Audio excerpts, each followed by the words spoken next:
হযরত আলী রাস্তা দিয়ে আসতেছেন, এমন সময় রাস্তার পাশে দেখো একজন মানুষ পড়ে আছে।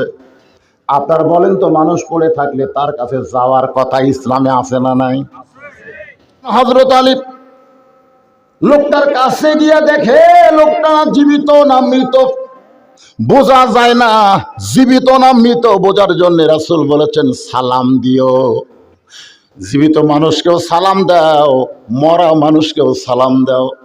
কবরের পার্শ্ব দিয়ে তোমরা যখন যাবে মুখ বন্ধ করে যাবে না, ওই কবরবাসীদের সালাম দিবে।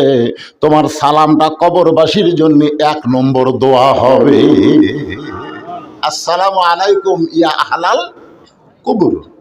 তাহলে কি বোঝা গেল? মৃত ব্যক্তিদেরকে সালাম দেওয়ার কথা ইসলামে আছে না নাই? না খালি জেতাগুলো দিবে। হযরত আলী জীবিত না মৃত যাচাই করার জন্য সালাম দিলেন, আসসালামু আলাইকুম ইয়া আব্দুল্লাহ। এ আল্লাহর বান্দা, তোমার উপর আল্লাহর রহমত বর্ষিত হোক। লোকটা মাথা তুলে বলতেছে, এই মিয়া, এই আজ 3 দিন হলে না খেয়ে আছি, ক্ষুধার জ্বালায় দুর্বল হয়ে রাস্তায় পড়ে আছি, সালাম দেওয়ার আগে কিন্তু খাবার দে।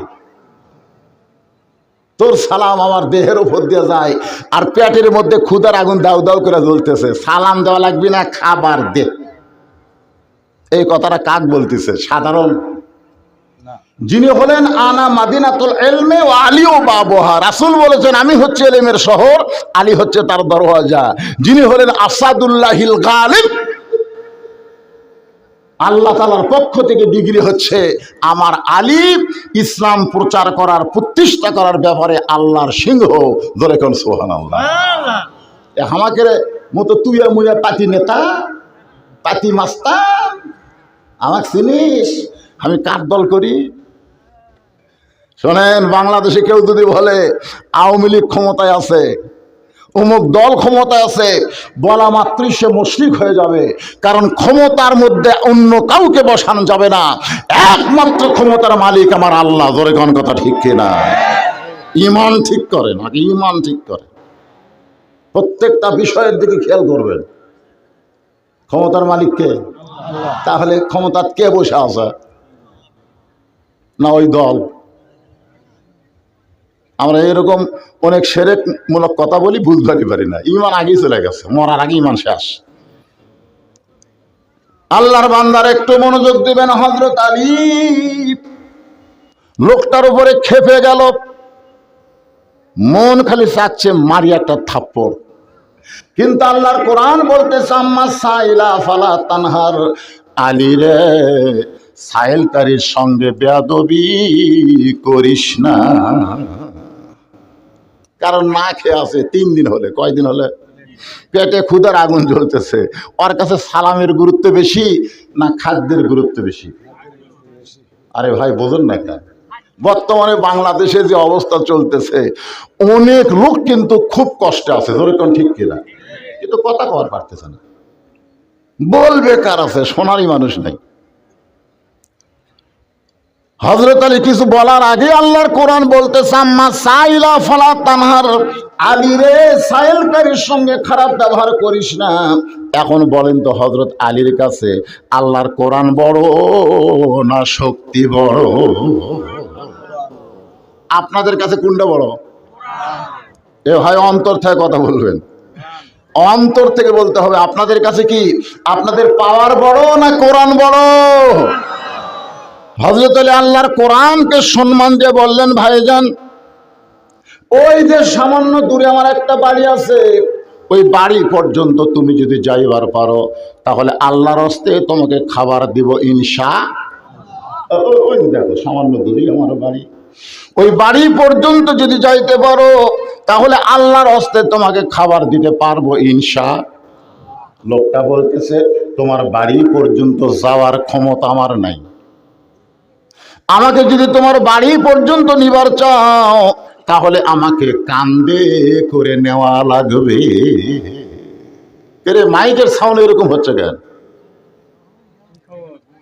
সাউন্ড কম না, সাউন্ড ক্লিয়ার করা লাগবে, কম না। এই সাউন্ড কানে লাগে কেন? যেদিকে একটা হরন দিয়েছিল কি বক্তার কানের দিকে, তাহলে কানে লাগতেছে। এখন ফকির কি বলতেছে, রাস্তার ফকির কি বলতেছে, তোমার বাড়ি পর্যন্ত যাওয়ার ক্ষমতা আমার নাই, যদি নিবার চাও তাহলে আমার কান্দত লওয়া লাগবে। এখন বলেন আমরা ভিক্ষাই দিই না, কেউ যদি আমার কাছে ভিক্ষা চায় আমি বলি মাফ করো। একদিন এক ফকিরকে মাফ করো বলেছি, ফকির খুব খুশি।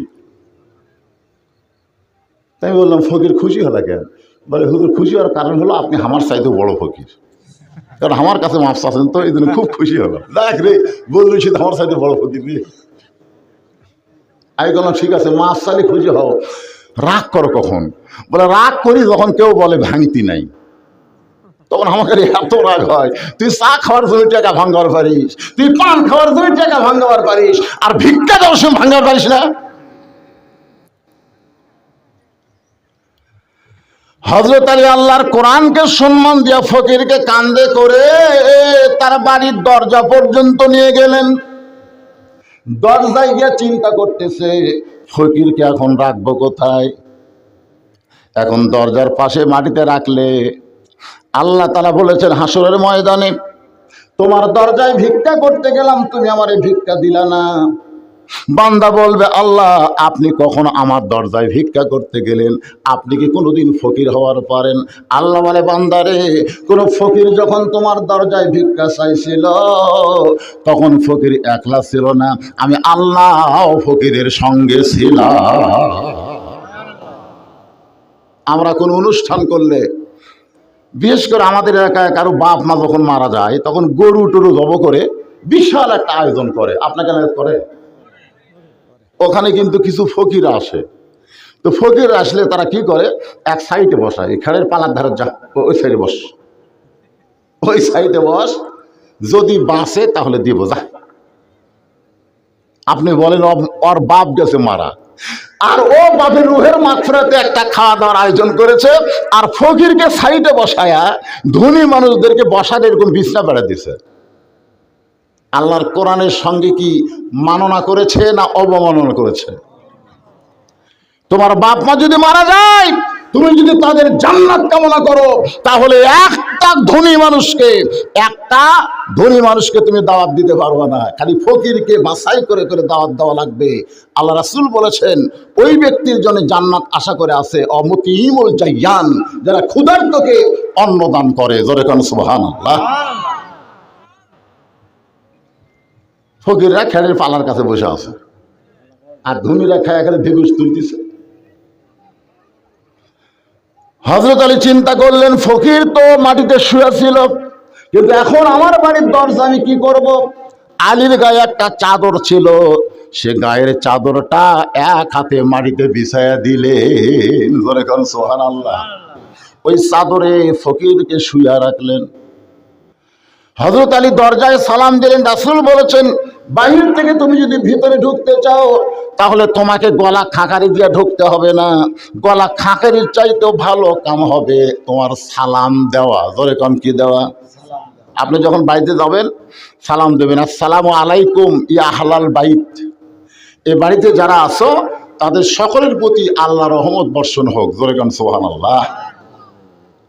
আজকে আপনাদের গ্রামের তো দরজাই নাই, গেট নাই। শহরে দেখবেন গেটে গেটে কলিং বেল। জোরে কান কি বেল? কলিং বেল বোঝেন না? ওটা টিভি দেওয়া লাগে। আমি নবীর সুন্নত আদায় করতেছি আমার আত্মীয়ের বাসায় গিয়া, আসসালামু আলাইকুম ইয়া আহলাল বাইত। তো বাসার সাইডে এক পানের দোকানদার মুসকে মুসকে হাসে, ওকে হুজুর আপনি কাকে সালাম দেন? ভাই উমুককে, ওই থাকে 6 তালা, ওই একটা সালাম শুনবার হবে। বলে কি করা লাগবে? বলে দেখেন 6 নম্বর লেখা আছে, ওটা একটা ঠাসি মারেন। আমি 6 নম্বরে যেই ঠাসি মারছি ভাই, বিদেশি কুত্তা ভুগলে যেরকম সাউন্ড হয় ও এরকম সাউন্ড। আমি ভয় কয়েক ধাপ দৌড়। পানারা বলতে হুজুর ওটা কুত্তা না হুজুর, ওটা কলিং বেলের সাউন্ড। কিছুক্ষণ পরে দেখি ওই ব্যক্তি বের হয়ে আসলো। আমারে কইলাম ভাইজান এত সাউন্ড থাকতে তুমি কুত্তার সাউন্ড দিছে কেন? বলে হুজুর ফকিরদের অত্যাচার, এই ফকিরা পর্যন্ত কলিং বেলের চাপ দেয় ভিক্ষা চায়। আমি বার হয়ে আসলে ভিক্ষা দেন। আমার এক বন্ধু কইছে এমন সাউন্ড তোমাকে সেট করে দিব, ফকির একবার টিপ দিলে জীবন আর দিবি না। তো প্রথম ফকির টিপ দিছে, টিপ দিলে কুত্তা ভেউ ভেউ করে উঠছে। ওই সারাদিন যা ভিক্ষা করছিল সব ফাইলে দিয়ে মারছিল। আর সমস্ত ফকিরকে বলেছে জোহার, ওই বাড়ির দরজাত গেলে 6 নম্বরে যার চাপ দিস না, 6 নম্বরে একটা কুত্তা আছে। আমি বললাম ফকির ঠিকই কইছে রে, 6 নম্বরে আসলে একটা কুত্তা আছে। আমাকে হুজুর সেই কুত্তাকে, সেই কুত্তাই তো তুমি খাও খাও করে বার হয়ে আসলা। আল্লাহ কোরআনে বলেছে ফকিরদেরকে ফিরাস না, আর ফকিরকে ফেরানোর জন্য তুই কুত্তার সাউন্ড লাগাইছিস। সালাম সালাম। হযরত আলী দরজায় যখনই সালাম দিলেন, সালাম শোনার সঙ্গে সঙ্গে বাড়ির মধ্যে ছিল ফাতেমা অন্দরমহলে। জোরে কোন কোথায়? প্রত্যেকটা বাড়িতে একটা অন্দরমহল থাকা দরকার। আমি বক্তা আসলাম, আমাকে নিয়ে গেলেন ভিতরে। আমি পেশাব করে বার হব, দেখি 2 মেয়ে মানুষ বারান্দাত খাড়া হয়ে আছে। কি অন্তত মানুষ তো আলিম দেখলেও একটা। আমাকে এক ছেলের বিয়াতে বরযাত্রী করছে, ছেলের বাপ এখন মোবাইল করে বলতেছে এই বদরুল রশিদ কিন্তু আমার সাথে আছে, তোমরা একটু পর্দার ব্যবস্থা করো। আমি যাই দেখলাম বিয়ার অনুষ্ঠানে পর্দা, একটা মেয়ে মানুষও নাই, চারিদিকে পর্দা। আমি কইলাম আলহামদুলিল্লাহ রে, তুমি তোমার ছেলেকে ভালো জায়গায় বিয়ে করাচ্ছ যেখানে পর্দা আছে। সাইড থেকে একজন বলতেছে হুজুর আপনার জন্য। আমি বললাম আমার জন্য কেন? বলে আপনি জানেন না, আপনার গোপনে মোবাইলে সতর্ক করে দিছে। তখন আমি বললাম আলহামদুলিল্লাহ, তাহলে মরদ আমি একটাই, আর তোমরা হলে হিজড়া। পুরুষ মানুষের জন্য পর্দা করতেই হবে, নারীদেরকে জোরে কোন কথা ঠিক কিনা? কথা ঠিক কিনা?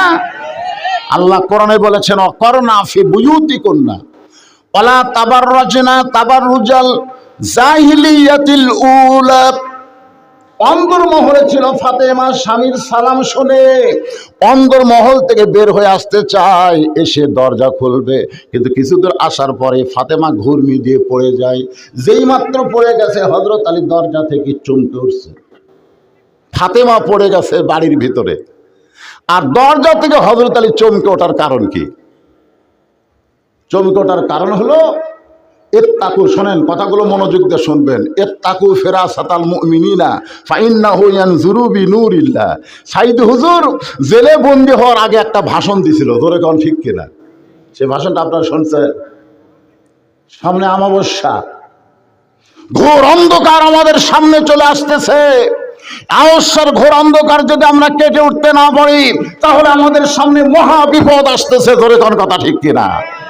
আপনারা বলেন তো, ওনার প্রত্যেকটা কথায় অক্ষরে অক্ষরে হচ্ছে কেন?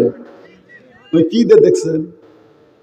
এই হাদিস, এই হাদিস ইত্তাকু ফিরাসাতাল মুমিনিনা ফাইন্নাহু ইয়ানজুরু বিনুরিল্লাহ। তুমি যদি মুত্তাকি হও, আল্লাহ তোমাকে এমন একটা নজর দিবে যে নজরে সূর্যের আলো, চন্দ্রের আলো, এই লাইটের আলো লাগবে না। আল্লাহ নূরের মাধ্যমে আল্লাহ তোমাকে দেখায় দিবে। জোরে কান সুবহানাল্লাহ। ওসমান গনি কবরের পাশে দিয়ে যাইতেই কানতে কানতে বেহুশ হয়ে যেতেন, আর অট্টালিকা বাড়ি দেখলে মুচকি মুচকি হাসতেন। সবাই বলতো আপনি কবরের পাশে দিয়ে গেলে কানতে কানতে বেহুশ হয়ে যান কেন? বলে আমার নজর কবরের দিকে যায়, আর বাড়ির দিকে আমার কোনো নজর যায় না, কারণ এই বাড়িগুলো অস্থায়ী আর কবর হলো স্থায়ী। ওখানে কমপক্ষে 50,000 বছর আমাকে থাকা লাগবে। ধরে কোন কথা ঠিক? আর এই দেখতেছে কয় তালা রে, এটা কয় তালা রে? মিশে মায়ায় বন্দি থাইকা করলাম কত খেলা, পশ্চিমে তাকিয়া দেখো তোমার ডুইবা গেছে বেলা। এক পলকের নেই ভরসা, মিশে সকল আশা, কখন বুঝি দারুণ ঝড়ে ভাঙবে তোমার বাসা।